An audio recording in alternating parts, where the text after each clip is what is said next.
Welcome to the Total Soccer Show and our latest batch of listener questions. On today's show, we're looking at Florian Wirtz's Premier League struggles, the biggest stars who never performed on the international stage, USL's new D1 Status League, and much, much more. My name's Ryan Bailey. Joining me today to answer your questions and to provide much hilarity as always, it's Taylor Rockwell. Hello, Taylor. Hello, Ryan.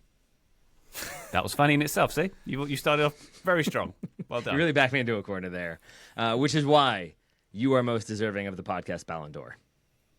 Ballon d'Or, Ballon d'Or, Ballon d'Or, Ballon d'Or. Yeah. Who votes for that? Is it a jury of my peers? Unfortunately, it's just Gianni Infantino, and then the people that he appoints to vote for Best Podcast, which I think it looks like is his own podcast, the Infantino Cast. It's all your LinkedIn connections, I think. Oh, good. All of whom I know personally. Ryan, I have a LinkedIn story for you.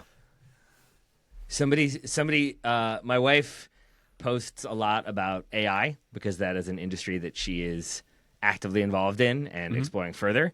Somebody stole her post and posted it as their own. Whoa! What did she do? Was it did an AI do it?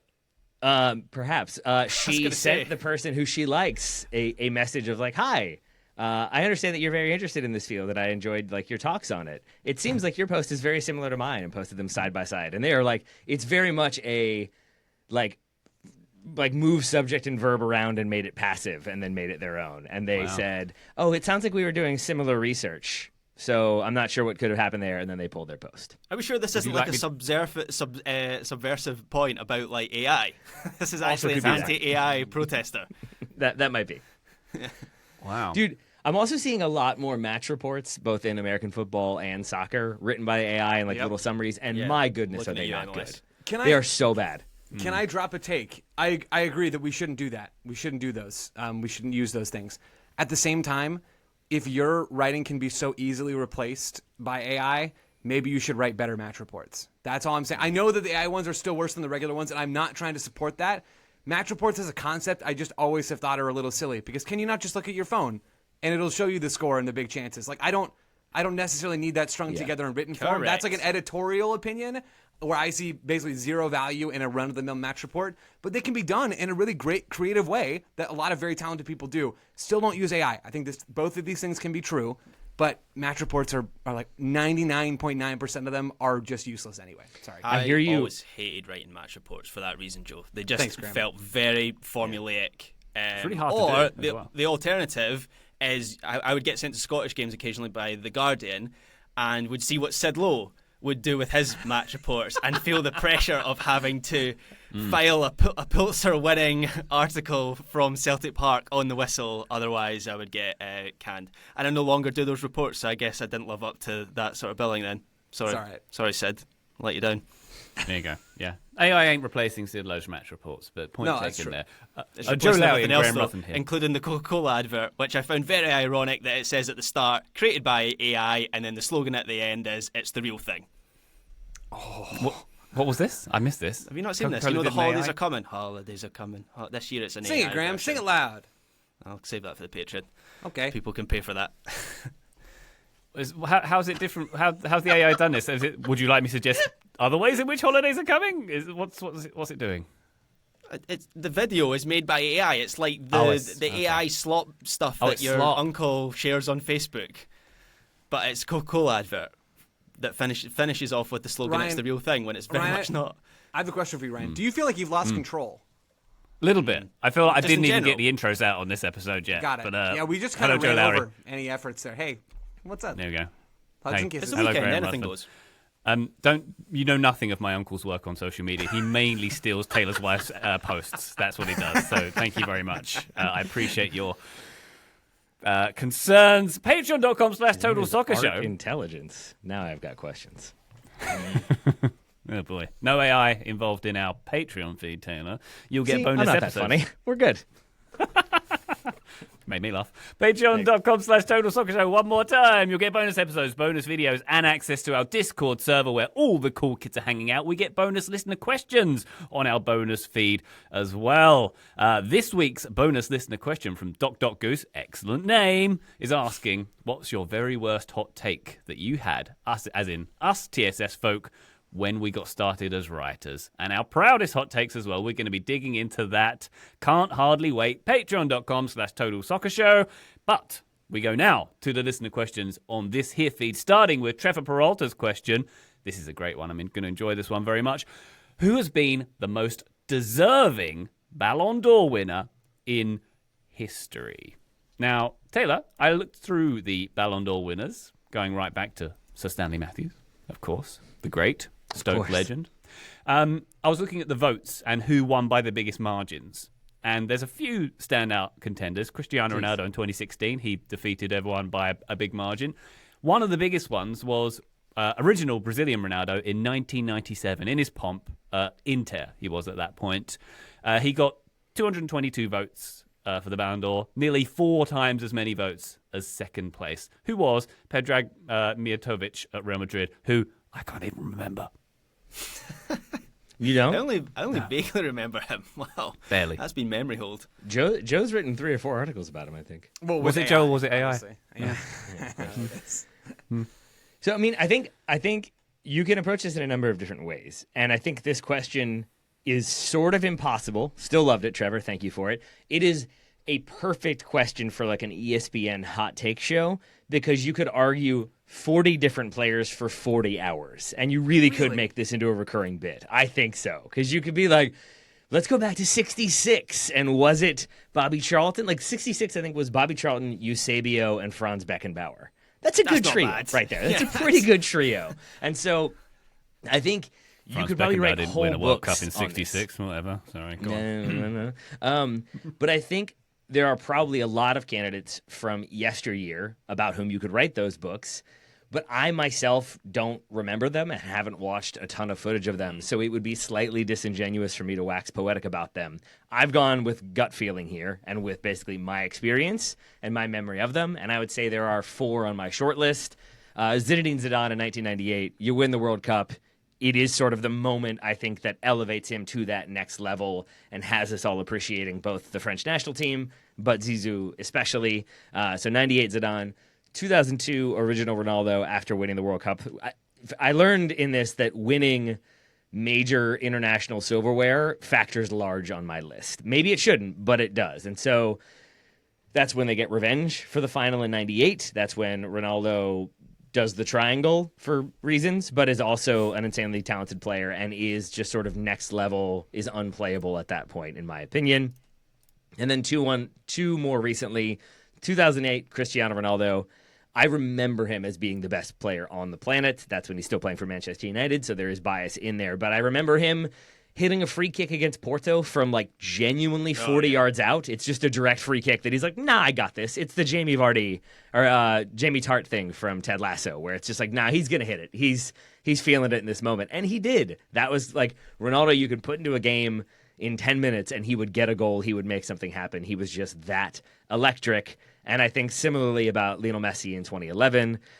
He wins the league and the UEFA Champions League, is the best player in the game at that point, can just do things with the ball, do things with his presence and positioning that no one else can do, is truly magisterial, is truly a magician. Those would be my 4 on Mount Rushmore.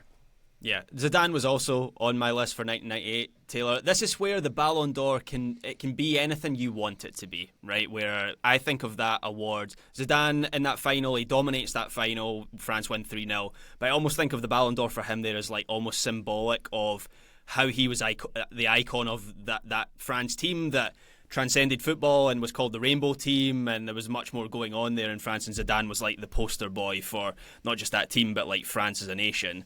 But what's interesting about that particular Ballon d'Or is that if Brazil win that final, Ronaldo almost certainly wins the Ballon d'Or that year, because he was actually kind of like throughout the whole tournament, from my memory, and I was like 6 at the time, so maybe this memory is off, but from memory he was throughout the tournament the best player until he got to the final, and then obviously there's the story about how he...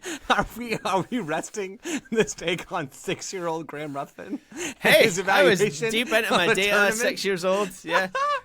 Oh, that is truly one of the happiest things I've ever heard. Please continue. Ronaldo at that tournament was sensational until he had what was the story? Had the reaction to the painkiller killing injection, right? And then it wasn't the same in the final. But anyway, just 2002, that is, right? Not 98. No, that's 98. Before the final in 98, Ronaldo. 2002 is the one he scores in and is like just legitimately the best player at that tournament. Don't argue with 6-year-old Graham. You should know better than that. I think isn't that the one where he was maybe having a mental break in 2002? Isn't that part that of was the one where allegation? they name off the 100% team sheet 98. until. Okay. I could not be any more positive. It's 98. Yeah, it's definitely 98. I can picture Des Lynam in the Stade de France. 6-year-old me was absolutely fascinated by this story. I promise you, Ryan, if you Google it, it's 98. Des Lynam in 2002 I will never had his appear most... on this podcast again. Des Lynam, by the way, the BBC sort of anchor for soccer for decades. It was 2002 where the World Cup was taking place in the middle of the night and games were during the day. And his opening line was, "Shouldn't you be at work?" It was great. He was great. I love Des. Very enjoyable. But very much feels of his time, old Des. But anyway, Zidane in 98 was on my list. I think the greatest individual calendar year in soccer history, which is how the Ballon d'Or used to be until fairly recently. It was a calendar year, now it's a season. But back when it was a calendar year thing, Messi's 91 goals in 2012, I don't know if that'll ever be beaten, man. 91 goals in 69 games for club and country, just utterly outrageous. And especially because how few of those goals were tap-ins. A good few were penalties, I would imagine.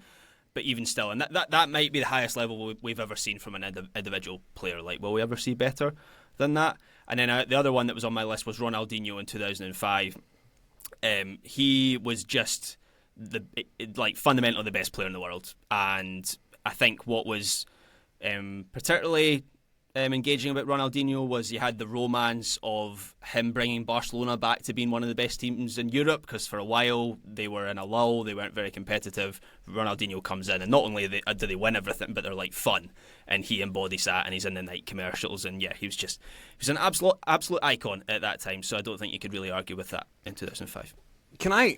I can't believe I feel so passionately about this. I came into this question thinking that I was going to feel passionate about it. How is there any answer that's close to Messi in 2012? That's what I don't understand. I mean, all these other ones are like good and fun and interesting.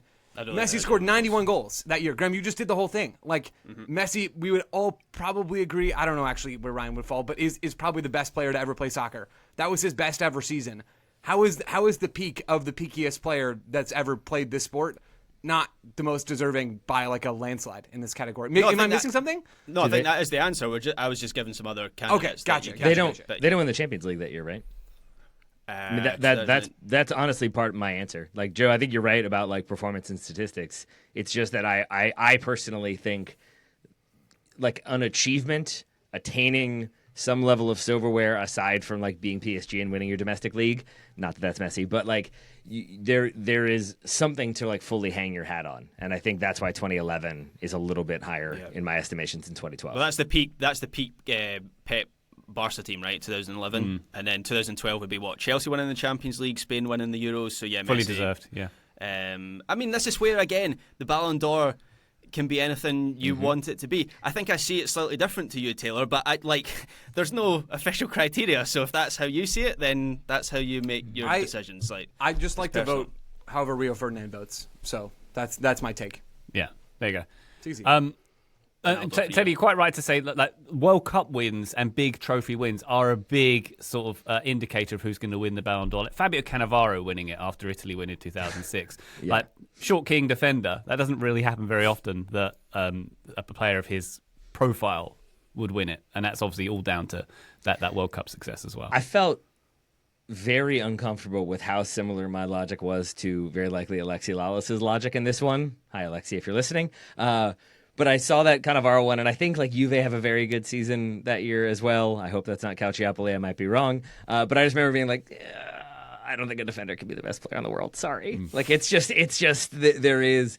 I think there are moments in which a defender can be the best player in the game at that particular moment. But I still think when we're awarding silverware, it is much more likely to be an attacker who is pulling strings and making things happen and has those heroic moments with goals. Maybe if it's a center back who's also scoring timely goals, but I don't think Sergio Ramos ever won it, so there's a point right there. The Ballon d'Or hill that I will die on is that the Luka Modric one in 2018 was a little bit silly. I think that was people. He's a great player, but we were like just Messi, tired of Messi, Ronaldo. Yes, Messi, that's totally what it was. And there was a World Cup that year, and Modric was great, and Croatia made the final, and it was like, let's give it to Luka Modric that year. The same year that Messi scored 51 goals in 54 games, and Ronaldo scored 49 in 53, and people were just tired of that whole thing. So yeah. Is that, and so to come back to Messi, if this is the most deserving, Messi's been up against one other significant player the whole run of his Ballon d'Or success, right? So arguably he's had closer competition than any of the other names we've spoken to as well. Yeah, I was thinking about that. Like, Ronaldo does make the gap narrower than it would have been if Ronaldo didn't exist. But there's always a next best player, right? There's always a next best player. And I think Messi has been so clearly so good and more impactful than any other player on the planet, to even still to a greater degree than any other distance between one and two players. I think Ronaldo's a great player, but that 2012 season from Messi is stupid. So stupid. Yeah. Calendar year goals, as we used to always count the goals back in that era. Wonderful stuff. Congratulations to Messi for that. And by the way, Graham, you were quite right. It was the 98 final when Ronaldo had the seizure and the alleged Nike involvement and such. AI overview on Google just confirmed it for me. So there you go. Graham, were you working in the pub at that stage, or was that that before? As a 6-year-old, yeah. Pint of Guinness. Oh, Ronaldo's missing the game. Am I wrong, though, in remembering that there is, like, a slightly more tragic story to the triangle haircut? Because I remember everybody thinking it was him, like, trying to stand out, or maybe it was even, like, just him being insane. But then I think there's a story about mental health, or there's a story about, like, his mother, or there is a sadder angle to that triangle haircut, and I think that's why I conflate the two. Okay. I do know that's quite hard for me to riff on right now. But what can we do? Possibly. Could be. Could be. Strangest shapes as hairstyles? That's got to be a listicle somewhere, right? That Ryan wrote? Definitely. It's out there. Go search for it. If not, AI is on the case. Trevor Peralta, thank you very much indeed for that question. Let's take a quick break. When we come back, we're talking all about Florian Wirtz and his time so far at Liverpool. Join us then.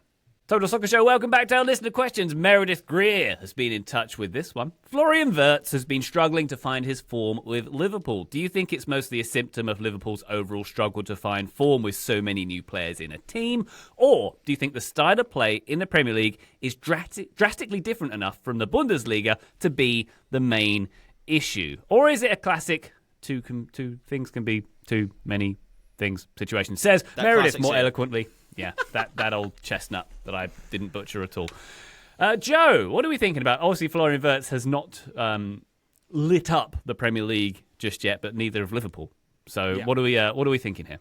I think this is a classic case of things can be multiple things, as has often been said on the Total Soccer Show. I think the first bucket is that Liverpool haven't been as dominant when it comes to their underlying numbers as maybe their early season results would have pointed to them being. And they have had little dips in form along the way. Now, they are coming off of a really nice win over Real Madrid, where I thought Wirtz was useful, if not dominant, in that game.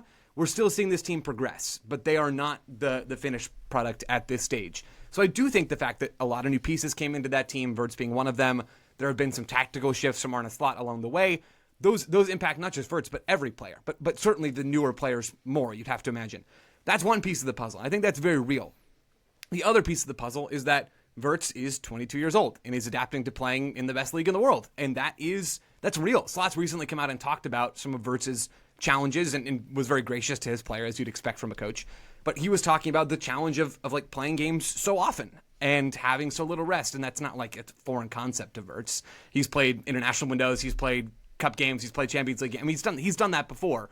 But there is a greater intensity to the games that he's playing now in the Premier League than the games he was playing every week in the Bundesliga.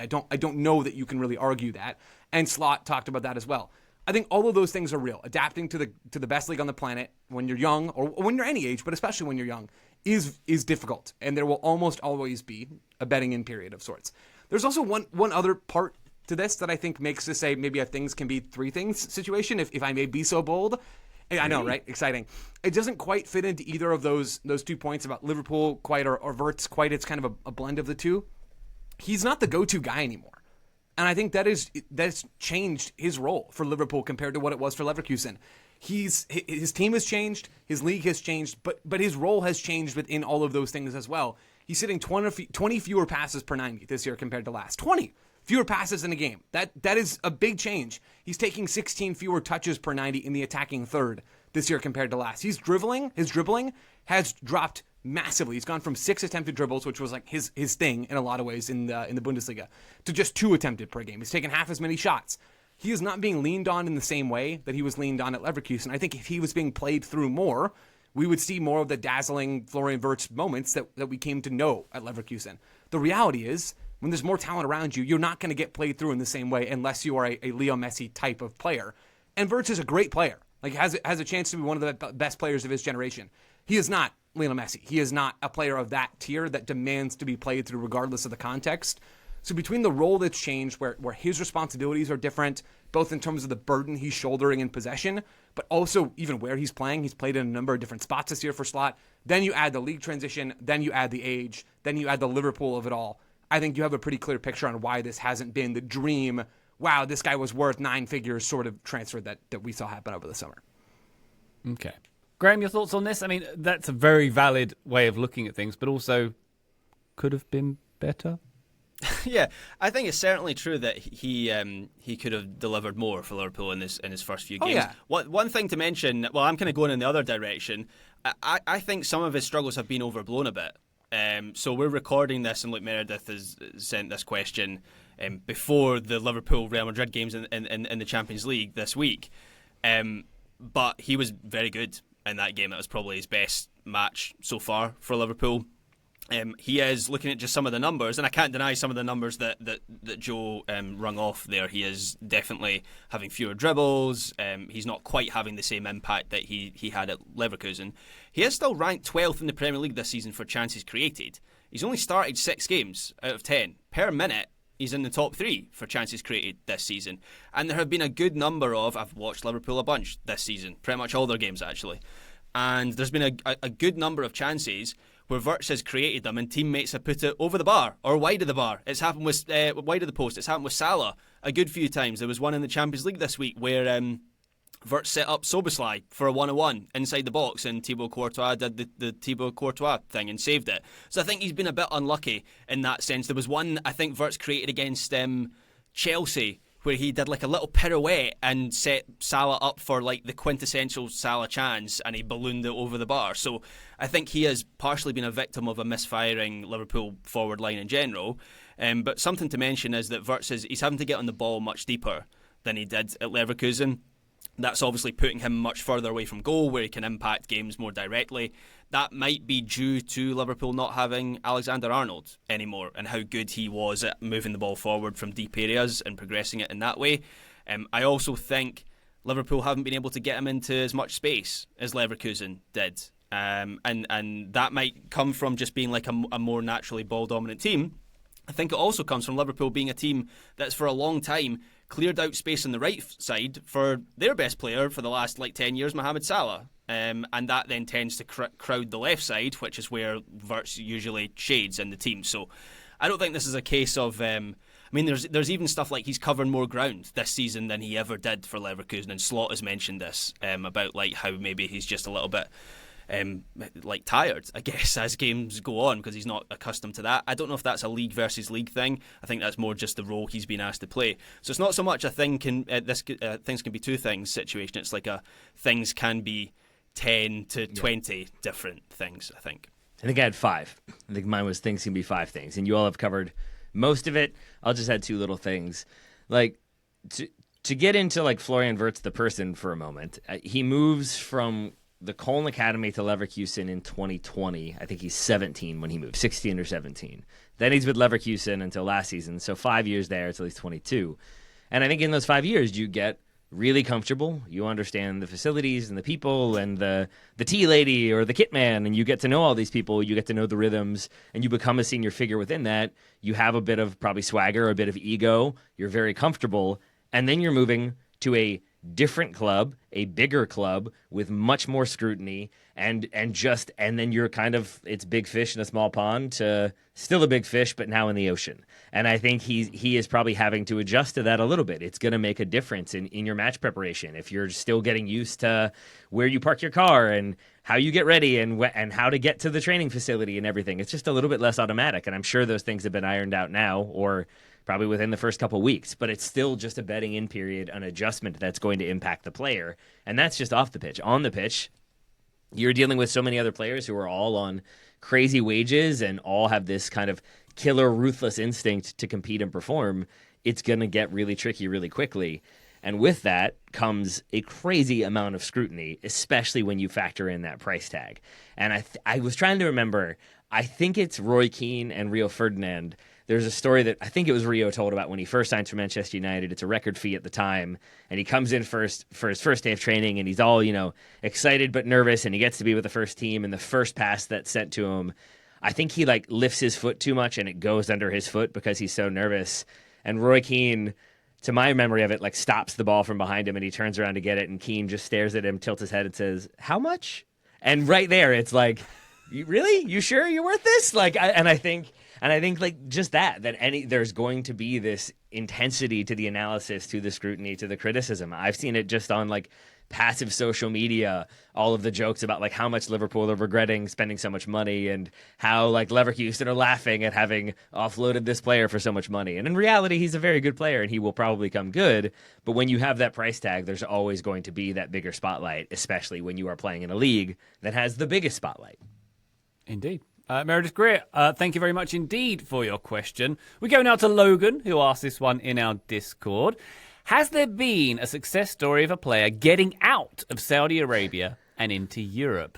Julian Quiones is on fire this year, and it would be fun to at least get him back to Liga MX, but it feels like Saudi Arabia is a black hole. It's an interesting question, Taylor. I think elsewhere in the Discord, the name Jordan Henderson was brought up, which is maybe a good example because he's been quite good at Brentford, but surprisingly so.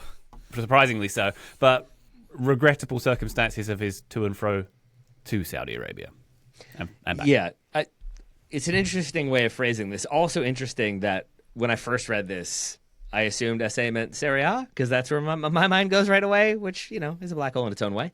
But for purposes of this question, I have two nominees. I take Logan's point, though. There are way fewer than I expected, and I think that speaks to the amount of money being spent for a lot of players coming into Saudi Arabia, but also the age of a lot of these players. I feel like it's a lot of mid to late 20s coming in, and those that are moving out tend to be 30 plus and kind of returning to more comfortable environs. The two that I think buck that trend are Eki Fernandez, who is brought in by Al-Qadsia from Boca Juniors, and then is sold to Leverkusen this summer. There's a profit there from 18.7 million euros as the initial acquisition to 25 million in the sale. But he was a regular starter for Leverkusen until an injury that I think will keep him out until December. But starting as a defensive midfielder / central midfielder for a strong Bundesliga team, I'd put him on that list. And then did everyone else have Gabri Vega as well? Yep. Okay, then I'll let somebody else talk about him. Yeah, I'll take Gabri Vega. So this is not it's still early in all of this stuff, I suppose I should say, and this is not in opposition to, it seems like, the point that Logan is sort of made with this question, but also the question beneath it. Gabri Vega goes from Celta Vigo to Al Ahly in 2023 and then goes back to Europe from Al Ahly to Porto this past summer. And he's been pretty good for them. 5 goal contributions and 500 league minutes so far this year. He's been effective and is a bright young player.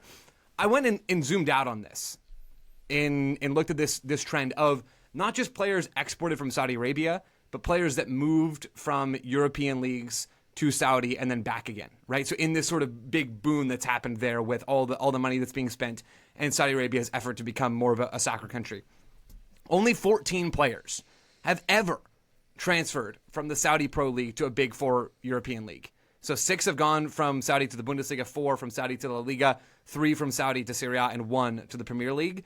This doesn't really happen, and those numbers get even smaller when you only look at the more recent timelines. So basically, in answer to Logan's question, no, this isn't really happening. You don't really get players back out of Saudi Arabia, at least to larger leagues. You do see some players moving to Liga, although, again, not a huge number. You do see some moving to Portugal, although, again, not a huge number.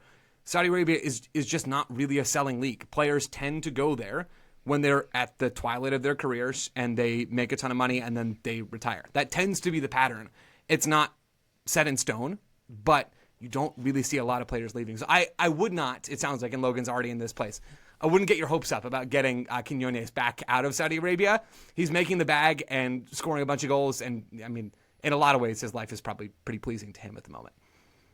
Yeah, definitely so. Graham, any to add here? So I had Hendo. That was the first place that my mind went. I had Gabri Vega, now at Porto, doing quite well there. I also had... Now, this is maybe cheating a little bit. I think John Duran will ultimately end up being on this list. He scored the winner against Besiktas at the weekend. He's at Fenerbahce. But he's only played a couple games because of injury, and he also joined them really late. But I reckon he will do well there, and probably will move on from Fenerbahce. I reckon he'll be in a Big Five league soon enough again. So I think a year from now he'll be like a firm name on this list. But then a couple other candidates. Again, it's early days, similar to John Duran. But Aymeric Laporte has been good since he's gone back to Athletic Club this season. He was at Al Nassr for a couple seasons. I think he's started 6 games in La Liga. So again, early days, but he still looks like a quality player, more than good enough for that level. And finally, this one might depend on your definition of, I guess, coming out the other side. But David Ospina is now at Atlético Nacional in Colombia, which is the club where he started his career with. He was at Al Nassr as well with Laporte.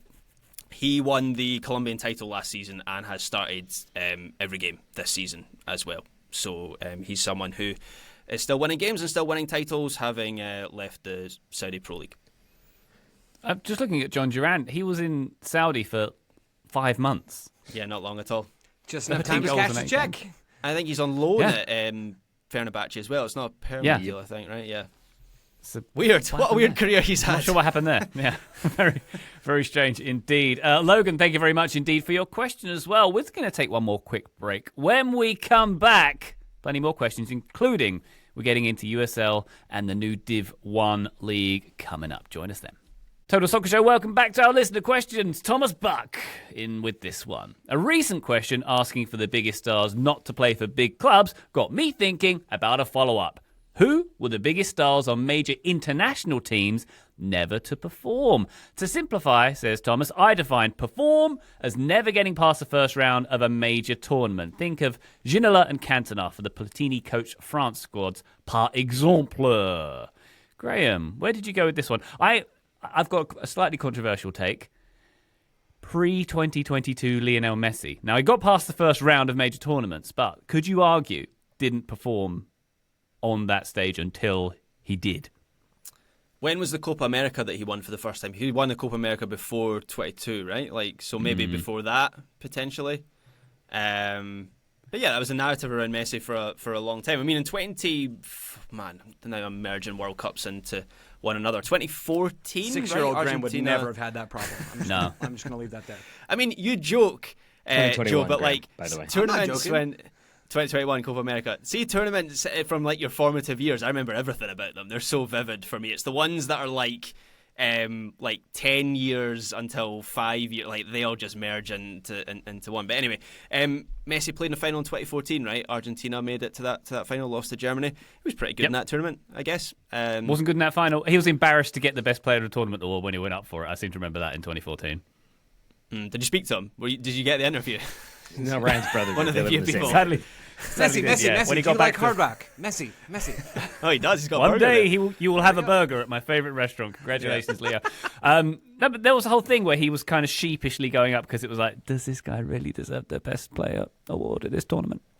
I think we'll let him off with it if he's Lionel Messi. But yeah, I think there was definitely a narrative he'd underperformed at major tournaments. I couldn't come up with an answer of a big player from a major international country that hasn't got past the first round of a major tournament. The closest that I could come up with was Gerrard and Lampard for England, who were considered like two of the best midfielders in the world at that time, maybe of all time potentially.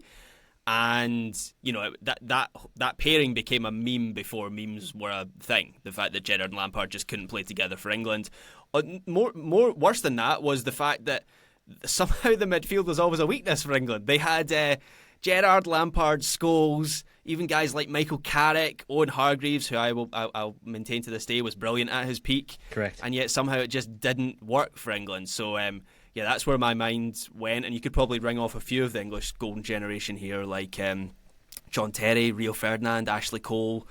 We never really saw them at their best for the national team. Going a little bit further back, Robbie Fowler, one of Liverpool's greatest ever attackers, but only scored 7 goals in 26 games for England. Well, so for whatever reason, until fairly... They all made like Fowler made it further into the competition though, right? Same for Lampard. Must and have done, Gerrard. yeah. This is So- what I mean. Well, I can't come up with got- any. Fowler's I've got peak would have been Fowler's peak would have been like mid-90s, and he wouldn't have been selected. Like Les Ferdinand and Robbie Fowler, those kind of players. Like, did Fowler even play at U96? He would be on the bench. So, because Alan Shearer would have. And he does, because I looked him up, and then he didn't qualify. The only England player that I found that like really qualifies, because it would have to be from 2013 to 2019. That's when they either get knocked out in the group stages at the World Cup or the Euros, or they only make the knockout round and then get eliminated. So it's a small window in there, and the only player who only got appearances during that time was Ross Barkley. So Ross Barkley for England, 33 caps, but he never makes it past that first round. Jeremy Doku, it's kind of unfair, but with Belgium at the World Cup in 2022 and then the Euros in 2024, they don't get out of the group and then don't make it out of the knockout round. He's still only 23, though that feels unfair. One that I was more surprised by would be Germany. Germany, if you look at a specific period of time, they are knocked out in the group stage at the World Cup in 2018, round of 16 at the 2022 Euros, group stage in 2022. So that gives you a window of 2017 to 2023 in which they never advance past that first round. And the German player who made a lot of appearances, scored a lot of goals, but only appeared for Germany during this period of time. Ryan, can you guess who it is? It's on brand for you. Kroos. It's not Joe? Toni Kroos, is it? It's Timo Werner. Timo! Come on. Terrible Timo. I think my answer to this, and it was biggest stars was the question for Thomas. Standout stars. Standout star. So maybe that leaves me with this one, and it does just barely exceed the criteria. In the 5 tournaments that this player plays in, he only makes it out of that first knockout round twice, and then loses in the quarterfinals of both of those tournaments. So I think joint 5th was the best ever finish. But knocked out in the group stage in 1998 at the World Cup, 2000 Euros, he's knocked out in the quarters, 2002 World Cup in the quarters, 2004 in the group stage, 2006 in the round of 16, 102 appearances for his national team, plenty of goals, but Raul is my answer to this one, because he basically stops getting call-ups just before Spain go on that run where they win 3 tournaments in a row. And he is still playing for Real Madrid in the summer of 2010. Then he plays 2 more years at Schalke. So he is an active professional in that window when they are winning all the silverware. And there was an argument I remember of did dropping Raul help them become better than the sum of their parts in 2008? But all the same, there's a guy who plays in a lot of tournaments, never really makes it that far because Spain kind of come to have that they never will be. They're never going to be able to put it all together. They're always going to be the dark horse or the favorite that never ends up doing it. And then just after he stops getting call-ups, they very much stop being that team. That's a good one, Raul. I think we're morally, I think that might be the closest we've got. Nicolas Anelka got pretty close with going down that route as well, because he is injured for the 2006 World Cup, where obviously France make the final and lose on penalties. His other major tournaments for France are 2010, where obviously the whole thing blows up and France go out in the group stage, the infamous tournament for them. 2002, where France go out in the group stage of that World Cup, but he did start games when France won Euro 2000, so that disqualified him. But he was pretty close. That was kind of the closest that I got. That's very good. Yeah, I think Raul and that sort of Spain era. I'm presuming there's maybe a couple of other Spanish players who might have been in there as well. But Raul, he must have been on a real roller coaster of emotion during that period. Yeah. Maybe the real answer here is the player I thought was going to be the top scorer at the World Cup 2022, Lucas Paquetá. Surely it's him. Must be. I had other answers. Go on, Joe. I don't think they fit because I think Graham's right. It's really hard to do this in the strict letter of the law. Major international teams is where I think one could quibble with my answers. Not that I would say that any of the nations I'm about to say aren't major national teams. I think for one, Morocco would be an obvious major international team. Don't go down that path. I've done that. I don't have any Morocco players because they've done so well at major tournaments recently anyway. So there's just no one I could pick. So all these, to be clear, I think are major international teams. But others, like Graham, might disagree. Yaya Toure and Didier Drogba for the Ivory Coast. They never made it out of the group stage at a World Cup in any of their 3 tries, 06, 10, and 14. They did make AFCON finals, but Drogba never won it. Toure did win it in 2015. But also AFCON, again, huge tournament. But Graham might say that it's not the World Cup or the Euros. Mo Salah in Egypt didn't make it out of the group stage of the 2018 World Cup. No shock there. This is a flawed metric of evaluating players and their legacy, but that's just how it is. The last name that I have, and Bolivia is perhaps the most major of all these nations I've mentioned, but Marco Echeverri helped Bolivia to the 1994 World Cup and then was sent off for kicking Lothar Matthäus and then didn't play again in that tournament. So, he did help Bolivia to the 1997 Copa America final, but Copa America is not the World Cup in it. Hard question. Hard to find good answers, but maybe some of them kind of are answers. Not really. Maybe a little. Very good. Is there some Italians who didn't play in the 2021 Euros but have played around that? Many. There must be. Yeah, you're quite right. You're quite Most, right. 40 million of You them, could yeah. say. Yeah. There must be some Italian nominees around this summer as well. Thomas Buck, thank you very much indeed for your question. Excellent as it was. One final one for this episode from AJ in the Discord. If the USL D1 is going to attempt to destabilise and shutter MLS, what price point of players do they need to bring into their top 3 markets to prove they're making a real run for the US crown? Also, says AJ, what percentage of club financial collapse do you think American audiences will accept during the first 5 years? Okay, so Joe, obviously the USL D1 is proposed for 2028. The proposal is that there will be 12 teams. There are some stipulations for those teams. They should have a 15,000 seater stadium by minimum, and the ownership group should be worth a minimum of a net $70 million, with one of those owners being worth at least $40 million, because that's very important for a team to have one person worth at least $40 million in their ranks. Very crucial. So, Joe, what are your thoughts on how the Division 1 is going to land, if that's indeed what it's going to be called at that point as well, and how it's going to try and destabilize MLS, or even if it is going to try and do that? It's not, first of all. You will not catch a USL executive, I think, saying in public or in private in any serious way that this USL men's Division 1 league and the promotion and relegation that's proposed within that proposed league, a lot of proposals, is in any way attempting to shutter MLS. That would be an incredibly foolish and frankly idiotic thing to say. I mean, obviously USL has ambition, and I'm sure they would love to take down MLS and become the primary men's soccer outlet in the United States. But I think they know they are really, really far away from that ever happening and are unlikely to actually accomplish that one way or the other. Ryan, I know we come at this from different perspectives because you have direct ties to fan ownership, and I think there's a lot of validity to fan ownership, although I'll admit I don't understand that world as well as you do. I will say, I think the finances matter a lot in the United States, at the very least. We're days removed from North Carolina FC's owner, Steve Malik, announcing that he was just going to shutter North Carolina FC for 2 years until they either do get approved into USL D1 in 2028, if that even happens in 28. And I'd be real shocked if it was 2028 when we got D1. Not 100% surprised, but it was the initial announcement for D1 was 27/28. Now it's 28, and every piece of announcement that's coming out, there's a lot of work to do before 2028, and it's not that far away. So there's a lot of stuff that needs to be done, but we're days removed from an owner who already fits that U.S. soccer criteria for net worth. I believe, actually, I suppose I shouldn't say that with 100% certainty. Apologies. I do believe that North Carolina would fit that criteria.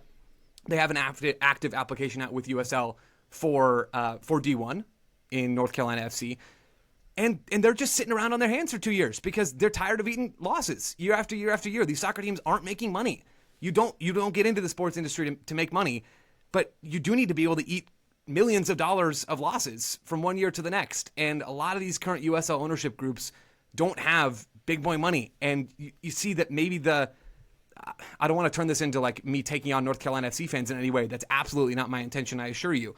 But you don't maybe see communities rallying around clubs in the United States to save them or to infuse love and money and effort and time into them in the way that you see it with Wimbledon or something like that. So I don't know. I don't want to turn this into the fan ownership debate, but I guess I just disagree fundamentally with sort of how you dismiss that. But that's not exactly what AJ is asking about. So let's move into what AJ is actually asking about. No, this won't destabilize MLS, first of all. If it was, in this hypothetical example, I think you need to be spending on par with the bottom tier of MLS teams, or spending to go and acquire the players that would be on par with those sorts of teams. So right now, that's probably like spending about $15 million a year on player salaries. For context, right now, USL, as of I think a couple of years back, when they sit down with prospective owners and markets coming in, and this is publicly available information, we've written about it over at Backfield, USL instructs those ownership groups to budget for about $2 million a year in player compensation. So we're talking $2 million versus $15 million. That's a big difference. There's a lot of work to do, but I think you would have to get in and around that area to have a quality of play that looks maybe like vaguely similar to MLS. Maybe you don't need to be quite at that level, because I think people are probably worse at telling quality of play than we think they are, and they just trick themselves into thinking that they can really tell. I think there's probably a little bit of that. But here's the thing. You can't just do it with players. You can't have $15 million worth of players trotting around the field in Tulsa, Oklahoma on a baseball field. You can't have $15 million worth of players probably even getting to Tulsa, Oklahoma, unless there are nice facilities. And so it's not just the player salaries that are keeping the USL from going and racing to be what MLS is. You have to spend money on players, much more than USL teams are now. And then you also have to build out coaching staffs to coach those players. You have to build out front office staffs to identify those players. That's huge. There are other business costs that are associated with expanding your investment. You have to invest in facilities to compete with MLS sustainably. And MLS's facilities are amazing, man. Like, anybody in soccer will tell you that. This is not just someone who covers MLS. They have to do that, probably USL, across 2/3 of their markets, or like have the American population go gaga for pro rel, which I don't know what that's going to look like. But I suppose I say all that to say you got to spend a lot more money on salaries, but then you also have to spend a whole bunch of money on other stuff. And that's why I know this is sort of against the spirit of the question, but that's why I just have a hard time even with this hypothetical, because I think we are so far away from even entering something that makes this into a realistic conversation that you can have without 1,000 qualifiers that I've just put on my answer. Yeah, that's kind of where I landed with this, Joe. I don't really know how to tackle this question, because I guess I could say, like, $5 million is a price point for a player, but if, these teams go out and sign 3 of those players and then the depth of the squad isn't there, they're not going to make a mark on MLS or destabilising the ecosystem in any meaningful way. So I just don't know what answer I can give that isn't just they need to match MLS's spending, like across the board, and that's it's probably more than 1 million miles off, when MLS literally has the greatest player of all time right now and are paying him $150 million. Like, that's his total package. Lionel Messi is $150 million. So this league is just so far off that. Yeah. I guess the way I would gauge it is if USL D1 teams can convince players to join them over MLS teams, where they would also have been like first team starters. That would signify something. That would signify that, like, players see it as a viable choice between 2 teams on a similar level. But yeah, otherwise it's a very difficult question to answer. And the second, part of the question is difficult to answer as well. How many clubs would an American audience tolerate? I mean, if we're looking at MLS had 2 clubs go bust in the first 6 years of the league. The league was 12 teams when Miami and Tampa Bay disappeared. So I make that 16%. American fans accepted that, and MLS grew beyond that point. Beyond that, I don't really have like a frame of reference to answer that part either. So I apologize. The thing I struggle with there, Graham, is like the American viewing audience at that time. I don't know if they accepted it or ignored it necessarily. Same thing with the league, like, contracting for a period of time, with them trying to argue that was actually good and it created better competition and whatever. I think there just wasn't as much enthusiasm or interest in the sport, and certainly in the league. Whereas now, I think it would be much more of a talking point and much more of a point of derision if this league that's trying to challenge Major League Soccer has teams falling by the wayside in the first season and they're trying to compete. Like, I think it would be just a punching bag of sorts. And that's where I think the league has to kind of come in with an idea of, are they going to openly say, like, we're going to supplant Major League Soccer in the next 10 years? Which then, what'd you say, Joe? They will not say that. I would bet everything I own and everything you own on that fact. That's fair. Because if they did, I mean, that's requiring teams to probably have like a $30 million like wage budget to be able to afford top-end talent, but also consistent talent that would make them a stronger league. Whereas I think if they come in and say, we want to provide competition for Major League Soccer, we want to have promotion and relegation, and we're going to figure this out along the way. I think if they come in with a much more humble and we are trying to figure this out to make it work because we think this model long-term is more sustainable, I still think they're going to be roundly mocked. I still think they will be criticized. And I still think until there is a season in which the soccer is actually like compelling and entertaining, you have to have that kind of tipping point where people start to be like, actually, like, USL is pretty good. It's kind of fun to watch, and there's pro rel and there's drama here. I think until then, it's about sort of trying to spend on par with those MLS teams that Joe talked about and sort of in that lower tier to give you some level of stability so that you don't have half the league folding and being replaced right away. I think you can suffer one or two falling off because they're not taking it seriously or the ownership doesn't have the same vision. But if you're having this wholesale chopping and changing with like major indoor soccer leagues of the past where it's like, okay, half the league has moved to new states and are new teams, but they're all still competing. That's good, right? It just starts to feel a bit more fly by night than I think people are willing to accept. I think Taylor, I agree with so much of that. I think I answered AJ's question about spending because it's the question that he asked. I don't think it's the right question, to be very clear. I mean, USL does need to spend more money. Sorry, AJ. Hey, your crew team has a chance to advance. You're doing all right. When we think about USL, what they need, yes, they do need to spend more on rosters. The quality of play is visibly different right now from Major League Soccer. But really, I think we get this wrong all the time when we talk about soccer leagues and what makes them appealing to people. Quality of play does matter, but it's far from the only thing that matters, right? I mean, MLS, we don't know really where MLS ranks in the global rankings of quality of play. I mean, that probably means a little something to everybody, a little something different to everybody. USL needs to get better in that area, yes. But what USL needs is USL needs stability, USL needs stories, and USL, like MLS, neither of those leagues is like a true national league. Neither of those leagues generates a large percentage of their revenue from national TV money. It just doesn't happen. MLS signs this big deal with Apple. It's still, when you break it down team by team, they're not making anything compared to what the other major American sports leagues are making per team based off of TV bills. TV bills. This is a hyper-regionalized league. USL more than MLS, but MLS is still a regionalized league that is built on the back of the local dollar. USL needs to be stable. They need their markets thriving in their places with the local fan. And once there's some stability there with these clubs, then you can go and grow. And then you can tell stories. And, oh, by the way, we have Pro Rel and nobody else in America has Pro Rel. Maybe people care about that. Maybe they don't. The USL is betting that they'll care about it at least a little bit because otherwise they wouldn't risk money to go out there and do this kind of stuff. But I don't really think it's about roster spending for USL. I certainly don't think it's about competing with MLS for USL. Not in my lifetime, probably, truly. Like, I mean, I think it's going to take forever and a day. And things will look very, very different by then. But I think for USL, it's about stability and it's about stories. And I would rather see these teams, I think smart ownership groups will do this. I would rather see these teams investing in stability and in order to do that, investing in facilities and like actually planting their flags in the ground in their communities. Because without that, you're skipping so many steps and you are leaving yourself wide open to go bust. To the second question that AJ has asked, I think the order of operations has to be like certainty and stability in your market that involves real infrastructure investment. And then you build from that into, okay, we're going to go out and spend some real money on players. I think if you do it the other way around, you're doing it all wrong. Excellent stuff. AJ, thank you very much indeed for your question. Thank you to everybody who has submitted a question on this episode. If you would like to do so, you can go to totalsoccershow.com/questions, or you can take our preferred route, as AJ did, and go on our Discord and have a chat with us there. Leave a question there. If you'd like access, patreon.com/totalsoccershow. Come hang out with us there. But for now, Taylor Rockwell, thank you very much indeed for your answering of questions. Thank you very much indeed, my friend, for the same, except for the asking of the questions instead of the answering.